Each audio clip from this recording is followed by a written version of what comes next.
ನಮಸ್ಕಾರ ಸ್ನೇಹಿತರೆ, power play ಕನ್ನಡದ ಮತ್ತೊಂದು ವಿಶೇಷ ಸಂಚಿಕೆಗೆ ನಿಮಗೆಲ್ಲರಿಗೂ ಆತ್ಮೀಯ ಸ್ವಾಗತ. ಭಾರತೀಯ ಕ್ರಿಕೆಟ್ ಅಭಿಮಾನಿಗಳಿಗೆ ಭಾನುವಾರ ನಿಜಕ್ಕೂ ಕರಾಳ ದಿನ ಅಂತಾನೆ ಹೇಳಬಹುದು. ಒಂದೇ ದಿನದಲ್ಲಿ ಭಾರತೀಯ ಕ್ರಿಕೆಟ್ಗೆ ಬರೋಬ್ಬರಿ 2 ಬಿಗ್ ಶಾಕ್ ಎದುರಾಗಿದೆ. ಒಂದೆಡೆ IPL ಸ್ಟಾರ್ಗಳಿಂದ ತುಂಬಿ ತುಳುಕುತ್ತಿದ್ದ ಹಾಲಿ T20 ವಿಶ್ವಕಪ್ ಚಾಂಪಿಯನ್ ಆಗಿರುವ ನಮ್ಮ ಭಾರತ ತಂಡ ಕೇವಲ ಕೂಸು ಅನ್ನಬಹುದಾದ ಐರ್ಲೆಂಡ್ ಎದುರು ಸತತ 2 ಪಂದ್ಯಗಳನ್ನು ಸೋತು ತಲೆ ತಗ್ಗಿಸಿದೆ. ಇನ್ನೊಂದೆಡೆ ಭಾರಿ ನಿರೀಕ್ಷೆ ಮೂಡಿಸಿದ್ದ ಭಾರತ ಮಹಿಳಾ ತಂಡವು T20 ವಿಶ್ವಕಪ್ನಿಂದ ಹೀನಾಯವಾಗಿ ಹೊರಬಿದ್ದಿದೆ. ಹೌದು, ಲಾರ್ಡ್ಸ್ ಮೈದಾನದಲ್ಲಿ ನಡೆದ ಮಾಡು ಇಲ್ಲವೇ ಮಡಿ ಪಂದ್ಯದಲ್ಲಿ ಆಸ್ಟ್ರೇಲಿಯಾ ವಿರುದ್ಧ ಸೋಲೋ ಮೂಲಕ ಟೂರ್ನಿಯಿಂದಲೇ ಔಟ್ ಆಗಿದೆ. ಹಾಗಾದ್ರೆ ವಿಶ್ವಕಪ್ ಗೆದ್ದಿದ್ದ ಭಾರತ ತಂಡ ಐರ್ಲೆಂಡ್ ಎದುರು ಹೀನಾಯವಾಗಿ ಸೋತಿದ್ದು ಹೇಗೆ? IPL ಸ್ಟಾರ್ಗಳ ಸೊಕ್ಕು ಮುರಿದ ಆ ಐರ್ಲೆಂಡ್ ಆಟಗಾರರು ಯಾರು? 15 ವರ್ಷದ ಯುವ ಆಟಗಾರ ವೈಭವ್ ಸೂರ್ಯವಂಶಿಗೆ ಯಾಕೆ ಚಾನ್ಸ್ ಕೊಡಲಿಲ್ಲ? ಮತ್ತು ಮಹಿಳಾ ವಿಶ್ವಕಪ್ನಲ್ಲಿ ನಾಯಕಿಯ ಹೋರಾಟ ವ್ಯರ್ಥವಾಗಿದ್ದು ಹೇಗೆ? ಬನ್ನಿ ಇವತ್ತಿನ ವಿಡಿಯೋದಲ್ಲಿ ಡೀಟೇಲ್ ಆಗಿ ನೋಡೋಣ. ವಿಡಿಯೋ ಶುರು ಮಾಡೋದಕ್ಕೂ ಮೊದಲು ನೀವಿನ್ನೂ ನಮ್ಮ ಪವರ್ ಪ್ಲೇ ಕನ್ನಡ ಯೂಟ್ಯೂಬ್ ಚಾನಲ್ಗೆ ಸಬ್ಸ್ಕ್ರೈಬ್ ಆಗಿಲ್ಲ ಅಂದರೆ ಈಗಲೇ ಸಬ್ಸ್ಕ್ರೈಬ್ ಆಗಿ, ಹಾಗೆ ಪಕ್ಕದಲ್ಲೇ ಇರೋ ಬೆಲ್ ಐಕಾನ್ ಪ್ರೆಸ್ ಮಾಡಿ. ಐರ್ಲೆಂಡ್ ಎದುರು ಭಾರತಕ್ಕೆ ಮುಖಭಂಗ, 2-0 ಅಂತರದ ವೈಟ್ ವಾಶ್. ಸ್ನೇಹಿತರೆ, ಮೊದಲು ಭಾರತ ಮತ್ತು ಐರ್ಲೆಂಡ್ ನಡುವಿನ ಪುರುಷರ T20 ಸರಣಿಯ ಬಗ್ಗೆ ಮಾತಾಡೋಣ. ಸೂರ್ಯಕುಮಾರ್ ಯಾದವ್ ಅವರನ್ನು ಕೆಳಗಿಳಿಸಿ ಶ್ರೇಯಸ್ ಅಯ್ಯರ್ ನಾಯಕತ್ವದಲ್ಲಿ ಭಾರತ ತಂಡ ಐರ್ಲೆಂಡ್ಗೆ ಪ್ರವಾಸ ಬೆಳೆಸಿತ್ತು. ಮೊದಲ ಪಂದ್ಯದಲ್ಲಿ 34 ರನ್ಗಳಿಂದ ಹೀನಾಯವಾಗಿ ಸೋತಿದ್ದ ಭಾರತ ಎರಡನೇ ಪಂದ್ಯದಲ್ಲಾದರೂ ಕಂಬ್ಯಾಕ್ ಮಾಡುತ್ತೆ ಅಂತ ಫ್ಯಾನ್ಸ್ ಕಾಯ್ತಾ ಇದ್ರು. ಆದರೆ ಎರಡನೇ ಪಂದ್ಯದಲ್ಲೂ ಭಾರತಕ್ಕೆ ಕಾದಿದ್ದು ಮುಖಭಂಗವೇ. ಮೊದಲು ಬ್ಯಾಟ್ ಮಾಡಿದ ಐರ್ಲೆಂಡ್ ನಾಯಕ ಲೋರ್ಕನ್ ಟಕ್ಕರ್ ಮತ್ತು ಹ್ಯಾರಿ ಟೆಕ್ಟರ್ ಅವರ ಭರ್ಜರಿ ಬ್ಯಾಟಿಂಗ್ ನೆರವಿನಿಂದ 154 ರನ್ಗಳ ಸವಾಲಿನ ಮೊತ್ತ ಕಲೆ ಹಾಕಿತ್ತು. ಈ ಗುರಿಯನ್ನ ಬೆನ್ನತ್ತಿದ್ದ ಭಾರತಕ್ಕೆ ಆರಂಭದಲ್ಲೇ ಬಿಗ್ ಶಾಕ್ ಆದಿತ್ತು. ಸಂಜು ಸ್ಯಾಮ್ಸನ್ ಮತ್ತು ಅಭಿಷೇಕ್ ಶರ್ಮಾ ಇಬ್ಬರು ಗೋಲ್ಡನ್ ಡಕ್ ಅಂದ್ರೆ ಮೊದಲ ಎಸೆತದಲ್ಲೇ ಔಟ್ ಆಗಿ ಹೊರ ನಡೆದರು. ನಾಯಕ ಶ್ರೇಯಸ್ ಅಯ್ಯರ್ ಕೇವಲ 10 ರನ್ಗೆ ಸುಸ್ತಾದ್ರು.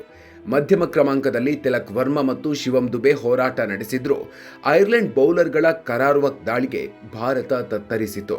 ಕೊನೆಯ ಓವರ್ನಲ್ಲಿ 20 ರನ್ ಬೇಕಿದ್ದಾಗ ಹರ್ಷಿತ್ ರಾಣಾ ಸಿಕ್ಸರ್ 4 ಸಿಡಿಸಿ ಆಸೆ ಮೂಡಿಸಿದ್ರು. ಆದರೆ ಕೊನೆಯಲ್ಲಿ ಭಾರತ ಕೇವಲ 1 ರನ್ನಿಂದ ರೋಚಕವಾಗಿ ಸೋತು ಸುಣ್ಣವಾಯಿತು. ಇದರೊಂದಿಗೆ ಐರ್ಲೆಂಡ್ 2-0 ಅಂತರದಲ್ಲಿ ಸರಣಿ ಕ್ಲೀನ್ ಸ್ವೀಪ್ ಮಾಡಿದ್ದು ಭಾರತದ 16 ಸರಣಿಗಳ ಗೆಲುವಿನ ಓಟಕ್ಕೆ ಬ್ರೇಕ್ ಹಾಕಿದೆ. IPL ಸ್ಟಾರ್ಗಳ ಸೊಕ್ಕು ಮುರಿದ ಐರ್ಲೆಂಡ್ ಬೌಲರ್ಗಳು. ಸ್ನೇಹಿತರೆ, ಭಾರತದ ಬಳಿ ಸಂಜು ಸ್ಯಾಮ್ಸನ್, ಅಭಿಷೇಕ್ ಶರ್ಮಾ, ಇಶಾನ್ ಕಿಶನ್, ಶಿವಮ್ ದುಬೆ, ಶ್ರೇಯಸ್ ಅಯ್ಯರ್ ಅಂತ ಘಟಾನುಘಟಿ IPL ಸ್ಟಾರ್ಗಳಿದ್ರು. ಆದರೆ ಇವರು ಯಾರ ಆಟವು ಐರ್ಲೆಂಡ್ ನೆಲದಲ್ಲಿ ನಡೀಲಿಲ್ಲ. ವಿಶೇಷ ಅಂದ್ರೆ ಐರ್ಲೆಂಡ್ ತಂಡದಲ್ಲಿ ಪಾಲ್ ಸ್ಟಿರ್ಲಿಂಗ್, ಜೋಶುವಾ ಲಿಟಲ್ ಅವರಂತ ಪ್ರಮುಖ ಆಟಗಾರರೇ ಇರಲಿಲ್ಲ. ಕೇವಲ ಹೊಸ ಆಟಗಾರರಾದ ಜೈ ಮುಂದ್ರಾ, ಮ್ಯಾಥ್ಯೂ ಹೊಲಾರ್ಡ್ ತಮ್ಮ ಬೆಂಕಿ ಬೌಲಿಂಗ್ ಮೂಲಕ ಭಾರತದ ಸ್ಟಾರ್ಗಳನ್ನ ಪೆವಿಲಿಯನ್ಗೆ ಕಳಿಸಿದ್ರು. IPLನಲ್ಲಿ ಆ ಪರಿಯಲ್ಲಿ ಅಬ್ಬರಿಸಿದ್ದ ಭಾರತದ ಬ್ಯಾಟಿಂಗ್ ಲೈನಪ್ಗೆ ಇದು ನಿಜಕ್ಕೂ ದೊಡ್ಡ ಪಾಠವಾಗಿದೆ. ಬೆಂಚ್ ಕಾದ 15 ವರ್ಷದ ವೈಭವ್ ಸೂರ್ಯವಂಶಿ. ಈ ಸರಣಿಯಲ್ಲಿ ಎಲ್ಲರ ಕಣ್ಣು 15 ವರ್ಷದ ಯುವ ಪ್ರತಿಭೆ ವೈಭವ್ ಸೂರ್ಯವಂಶಿ ಮೇಲಿತ್ತು. ಅವರು ಈ ಸರಣಿಯಲ್ಲಿ ಡೆಬ್ಯೂ ಮಾಡ್ತಾರೆ, ಐತಿಹಾಸಿಕ ದಾಖಲೆ ಬರೀತಾರೆ ಅಂತ ಫ್ಯಾನ್ಸ್ ಕಾಯ್ತಾ ಇದ್ರು. ಆದರೆ ಟೀಮ್ ಮ್ಯಾನೇಜ್ಮೆಂಟ್ ಅವರಿಗೆ ಪ್ಲೇಯಿಂಗ್ 11ನಲ್ಲಿ ಅವಕಾಶವೇ ಕೊಡಲಿಲ್ಲ. ಹಿರಿಯ ಆಟಗಾರರನ್ನ ಕೈಬಿಟ್ಟು ಕೇವಲ ಅವಕಾಶ ಕೊಡಬೇಕು ಅನ್ನೋ ಕಾರಣಕ್ಕೆ ಹೊಸಬರನ್ನ ಆಡಿಸೋದಕ್ಕೆ ಸಾಧ್ಯ ಇಲ್ಲ ಅಂತ ಬ್ಯಾಟಿಂಗ್ ಕೋಚ್ ಸಮರ್ಥಿಸಿಕೊಂಡಿದ್ರು.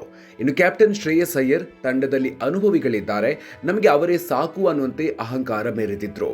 ಇದೀಗ 2 ಪಂದ್ಯಗಳಲ್ಲಿ ಸೋಲುವ ಮೂಲಕ ಅಯ್ಯರ್ ಅಹಂಗೆ ತಕ್ಕ ಶಾಸ್ತಿಯಾಗಿದೆ. ಮಹಿಳಾ T20 ವಿಶ್ವಕಪ್ನಿಂದಲೂ ಹೊರಬಿದ್ದ ಭಾರತ, ಆಸೀಸ್ ಎದುರು ಶರಣಾದ ಇಂಡಿಯಾ. ಇನ್ನು ಇತ್ತ ಲಂಡನ್ನ ಐತಿಹಾಸಿಕ ಲಾರ್ಡ್ಸ್ ಮೈದಾನದಲ್ಲಿ ನಡೆದ ಮಹಿಳಾ T20 ವಿಶ್ವಕಪ್ನ ನಿರ್ಣಾಯಕ ಪಂದ್ಯದಲ್ಲಿ ಭಾರತ ಆಸ್ಟ್ರೇಲಿಯಾ ವಿರುದ್ಧ 6 ವಿಕೆಟ್ಗಳಿಂದ ಸೋತು ಟೂರ್ನಿಯಿಂದಲೇ ಹೊರಬಿದ್ದಿದೆ. ಮೊದಲು ಬ್ಯಾಟ್ ಮಾಡಿದ ಭಾರತ ನಾಯಕಿ ಹರ್ಮನ್ ಪ್ರೀತ್ ಕೌರ್ ಅವರ ಸ್ಫೋಟಕ 56 ರನ್ಗಳ ನೆರವಿನಿಂದ 170 ರನ್ಗಳ ಬೃಹತ್ ಮೊತ್ತ ಪೇರಿಸಿತ್ತು. ಸ್ಮೃತಿ ಮಂಧಾನ, ಶಫಾಲಿ ವರ್ಮಾ ಉತ್ತಮ ಆರಂಭ ಒದಗಿಸಿದ್ರು.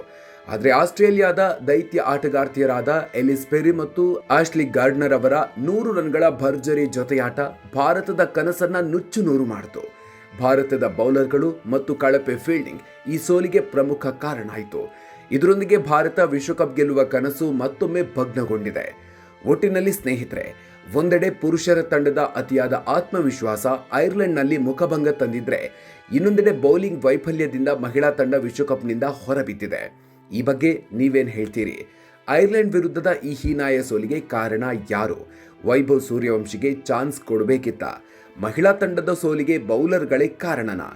ಕಾಮೆಂಟ್ ಬಾಕ್ಸ್ನಲ್ಲಿ ನಿಮ್ಮ ಅಭಿಪ್ರಾಯವನ್ನ ತಪ್ಪದೆ ಹಂಚಿಕೊಳ್ಳಿ.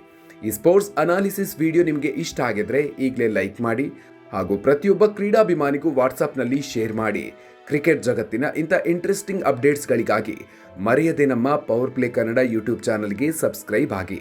ಮುಂದಿನ ವಿಡಿಯೋದಲ್ಲಿ ಮತ್ತೊಂದು ಇಂಟ್ರೆಸ್ಟಿಂಗ್ ಅಪ್ಡೇಟ್ ಜೊತೆಗೆ ಮತ್ತೆ ಸಿಗೋಣ. ಅಲ್ಲಿವರೆಗೂ ನಮಸ್ಕಾರ.